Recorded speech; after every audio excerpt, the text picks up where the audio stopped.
whole thing. So, Yeah. so Carrie, do you want to introduce our next guest? Because you are the one who discovered them in the first place, and it's a great discovery. So I'll turn it over to you. Yeah, well, I mean, many people who are here, they might have heard of Talk Description to Me, the podcast. They may be a fan. I am. I know for some blind people, things like what color looks like, all these things, if you've never seen, it doesn't matter.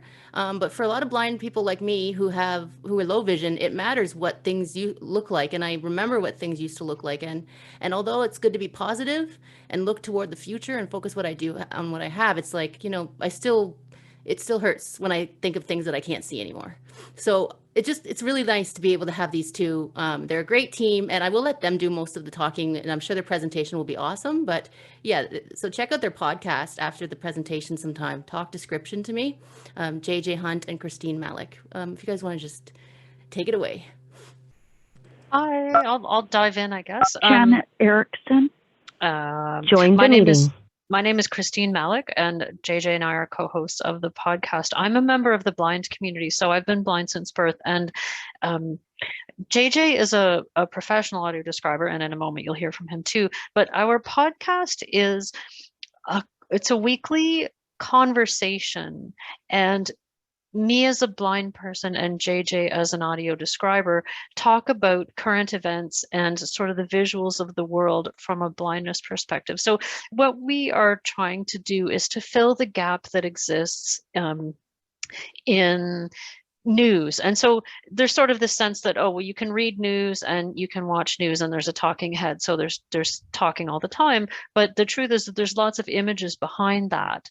And we thought that it would be a really useful addition to the world of audio description to talk about the visuals that people might be missing out on. And the more we do the work, the more we realize how true that is. And so, JJ, maybe you want to talk about how the podcast got going and some of the things that we've covered? Absolutely. So hello, everyone. I'm JJ Hunt. I am a describer, have been describing movies, television, theater, live events, kind of anything and everything for about 20 years now. And so Christine and I had, we've been friends for years. And when this pandemic lockdown craziness all hit, we were having some conversations about what it looked like in Toronto. Christine often will, we'll get into any number of conversations and Christine say, hey, what does this look like? And as a describer, I'll just drop in a little bit here and there. And so she was asking, what does pandemic Toronto look like? What does lockdown Toronto look like? What do the empty streets look like? And how does it feel to be walking around the neighborhood? Are you interacting with people? Are you avoiding people? How does, what's it like from your point of view? So I was telling her a bit about that. And she said, maybe we can go on my show, she said. So Chris has a regular spot on AMI, on Kelly and Company. And so I came on the show and we talked a little bit about the pandemic, the lockdown look, and it went really well. And we thought, yeah, I think there's something to this. I think there's something to the visuals of the world that are not being explored, not being presented to large sections of the community. So we thought, let's dive in. And so we started off with some pretty heady topics. We started off with the George Floyd video, and just because that was what was happening in the news right now, and we thought, well, we could shy away from this, but truly we thought if we're going to shy away, that's not a very good starting place. That's not a very strong starting point. So we dove right in and we started describing the George Floyd video and then some of the protests that followed, the looks of those, the looks of the police officers, how the look of a police officer has changed. And then what makes our show and our conversations, I think, a little bit different than a lot of audio description is not only do we do the description of what, say, a police officer today looks like, but we talk about the context of that. How has that changed? What does the effect of having police officers, for example, dressed like, soldiers, how does that have an impact on the way they are received in public, and so on and so forth? So that's the kind of conversation that Christine and I have. And I have to say, in 20 years of audio description, I've never been so engaged with the work that I'm doing. I've never felt so embraced by the community of people that I really feel like I'm working for. And it's been such an absolute pleasure to be fully collaborating with Christine on this project, because it really is, our podcast really is a conversation. The questions start with Christine. I do my best to answer, and then she asks more and more questions and keeps me on my toes. I feel like the true value of what we're doing is that it broadens the public conversation to include the blind and partially sighted community, so that we did a memorial episode for 9/11, for example, which was one of the more heart-wrenching ones. But we know from listener feedback that when we do episodes like that, it helps people to build a sense of the world, so that if you didn't see the visuals of that event, now you have something in your head, something in your memory, so that when the topic comes up in general conversation in the world at large, you have the referent, you have some visuals of what big events looked like. And so it's not all, hard stuff. We have a nice balance. And one of our recent favorites was, we did an episode on the ship stuck in the Suez Canal, and so JJ took some satellite imagery, and then we talked about cargo ships and maps, and if they can't get through the canal, what's the route they have to take to go around. So it was a really fun episode, and of course the takeaway for me is JJ is so great with language, and so the phrase always floats through my mind now. He said, "It looks like a toothpick stuck in a windpipe." So it's not all serious doom and gloom stuff. We have a lot of laughs as well, and it's a very rewarding thing for both of us on many levels. Should we is it question time? I haven't been taking any track of how much time we're blabbing on. You wind us up and let us go, because we really love to talk about ourselves. Yeah, it's a little tricky because we kind of got behind time, but we really love your podcast, so we want to give you a bit more time still. So if anyone has any questions right now, I think it might be a good time to take a little time to ask those. But if not, maybe talk a little bit more about some of the episodes that you've created. But let's see if anyone does have any questions, because I think it is a great podcast. I also think sometimes you don't get the full effect unless you actually hear the podcast. I was maybe going to suggest you guys either play the theme or just something from it, but it's all good. So yeah, I don't know if there are any questions now. If not, I can just keep blabbing and see if there are any questions. But go ahead. No, JJ, go for it, Chris. Okay. Go for it. We pick our topics in a few different ways. So some of them come from our individual interests. Some come from visuals that are popular in the news at the moment, and some come from listener feedback. So we love to hear from listeners about, what do you want to know about? And we've done many episodes based on suggestions that have come from the community. And I'm a big astronomy buff, and so we have had several episodes involving various aspects of astronomy or space travel. So our most recent was the Mars rover. We talked about what the landscape of Mars looks like. Where did the Perseverance land? What does the lander look like? We covered the moon.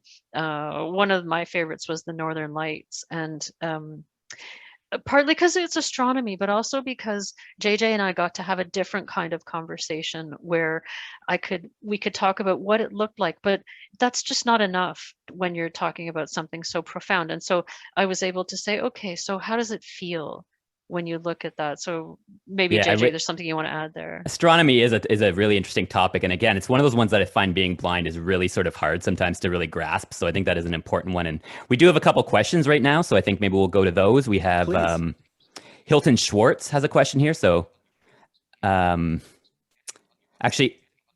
I don't, Joanne, do you see Hilton Schwartz here? I saw him, and then Anthony. I just want to make sure I get to him first, or her, sorry. Yeah. Hilton, you're unmuted. Can you hear me? Yep. Yes. We can. Perfect. Hi.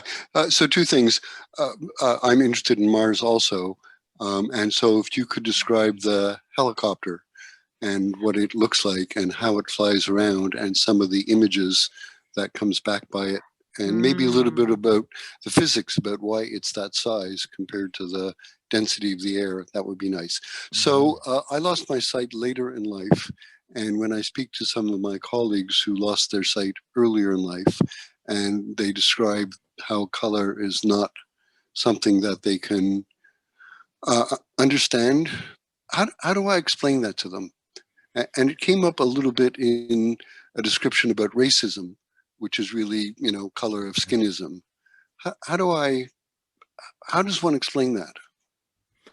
Oh, I'm such good questions. So let's talk a bit about color first, and then we can go back and I've just pulled up the notes that I had from the episode that we did on Mars, so I can do a little bit of description of the helicopter in just a second. But the description of color, and especially color as it relates to skin tone, is frankly, it's a really challenging topic. It's a really there's so much to unpack with the description of skin tone and race, and there are so many different our understanding has changed over time. The way audio describers have approached this has changed dramatically recently and is still in the process of changing. And but how to describe, so there are a couple of different schools of thought. First of all, I think it's fair to say right now most audio description users have told us, the describers, that skin tone does matter. Hearing a description of skin tone matters. And for some people it matters because of representation. For some people it matters because if you are walking around in the world with a certain skin tone, that has an impact on how everyone in the world interacts with you. So it matters, it's important to be described. But how those skin tones get described is difficult, because the fact is race is a construct. So you can say that someone's black or someone's white or someone's Asian, but we're getting closer and closer and closer in some parts of the world to being post-race. And so to say someone is black is a kind of pigeonholing, or to say someone is Asian is a kind of pigeonholing, when as a describer, I don't necessarily know if you are an Indigenous Canadian or if you're Mongolian. Your skin tone might look quite similar. So one of the schools of thought is to describe skin tone using emoji colors that range from light to dark. So light, medium, medium, dark, dark. So some people use that. Generally speaking, we have been told as describers and just in general that there was a while when people were using frankly foods like coffee colored or toffee colored skin tone or olive skin tone, and we've been told no, that's actually not appropriate. There's far too significant a percentage of the population that really just do not like being compared to food. So it's an ongoing conversation. I wish I had a singular answer for you. I wish I had a singular answer for me. I got to tell you, there's a lot of time when I'm describing something, when trying to describe skin tone, honestly, to do it properly, best whenever you have the opportunity to ask how someone self-identifies, that's always the best way to describe them, is if you have the way they self-identify, that's somewhat helpful. Chris, did you have something you wanted to add on that? Only that as one of those people who's never seen color, it is really abstract to me, and so it's an intellectual concept, and I've never honestly heard an explanation that I think even probably comes close to the experience of color. So that's a sort of a non-answer, but it's one of the things I think about as a co-host in the podcast. Is I don't really care about color, so I often don't think to ask about it. JJ's really good. He'll just come out with it, because of course for a lot of the community we do care about color because we've seen it. But I feel like it's one of those things like facial features. It's just something we're never really going to understand as people who've never seen it. Yeah. Sometimes having a description of color, not skin tone, just color in general, will be helpful because it helps understand context. So for example, if I'm describing a funeral that takes place in Canada and I refer to, someone wearing a red hat, well, a red hat at a funeral is culturally interesting. That's an interesting choice. That's a very bright choice in a place where you would normally be wearing quite somber clothing. So there might be some kind of cultural understanding that can be gleaned. And frankly, especially if you've had a chance to listen to our podcast, when we do have an opportunity to kind of go beyond just the basic description and we have a chance to talk about the context, because I might drop something like that into a conversation with Christine and she'll say, wait a minute, why is that a big deal? What does a red hat at a funeral mean? I don't understand. I've never encountered that before. What does that mean? And now we've got the opportunity to expand on that. So if you'd like, really quickly, I can give you a very brief description of the Ingenuity helicopter, and then I know there are some other questions. Don't do that. I don't think that would interest so many of the audience. But like suggestions for future episodes also. Exactly. It is in one of our podcasts. My following question is, if you identify somebody as a certain color, are you contributing, or are we contributing to racism? Are we enabling it? Should it be something that we should just say, I don't think it should be part of our conversation? Because in the sighted world, as an example, if you talk to somebody on the phone for a year or two, you have absolutely no idea what race they're in or what color their skin is. And then when you actually meet them and discover that they are A or B or C, then, raises the question in your mind, well, how come I got to know this person and we're sort of friends, but it turns out he or she is a race that is so even self-identifying. I mean, that tells you something certainly about my cultural context. If I identify myself as white or Indonesian or whatever, it certainly tells you something. But by telling you that, aren't I enabling racism? Well, there was Big question. there was part of the understanding, part of why describers for a long time didn't describe race. What we were told to do is don't describe race unless it's directly relevant to plot. And for a lot of people, what they said was blind people don't see race. It doesn't matter to them. This is what, frankly, a bunch of sighted people declared, correctly or incorrectly, or making assumptions or not. This is what we were told. And then what we started hearing from audience members, frankly, particularly people of color, was that there became a white default, because the only time someone's race was relevant was when they were not white. So you would have no one get a skin tone description until, frankly, the one black person who's in the sitcom walks on screen, and then you hear they're black, and it's like, oh, so what we ended up doing was creating a white default. And I think that was one of the main reasons why we were asked to switch away, was because we had created a white default. And what we might have been hoping to do is create a world where race wasn't that quote unquote important. It wasn't the thing that is of primary importance when people are interacting and when we're getting to know people. But we were told it wasn't working, and certainly as a white man, and I am a white Canadian, a middle-aged white Canadian guy, I do my best to listen in those moments, and we heard from a lot of people of color that just was not working for them, and that's why that was one of the reasons I think the industry is starting to shift away from that. But great questions, Hilton, and honestly, it is such a massive topic. Yeah, that's such a great questions. I agree, and it's something that we just don't. It's one of those things where we're trying to talk about this stuff more. So I think it's so important what you guys do. Yeah, and for sure. Great questions there. So I think we're going to go to again asking people of color to weigh in on that. Like, right, like if a bunch of people who are white talk about it, it's not the full conversation either. So that's great. For sure. Everything JJ you said though, but. All right, so we have Daryl Jones coming up next for a very interesting presentation that I really am excited about. So it's getting a little bit tight here, but I want to get at least one or two more in just because this is a really, really good discussion, and this is the way it goes with this stuff. So I do have a hand raised from someone all the way from Ireland, a friend of ours named Barry. So I think we should go to his question because he traveled all the way here remotely from Ireland. So Barry, go ahead. Hi there. Hi, JJ and Chris. First of all, I just wanted to say, absolutely massive fan of the podcast.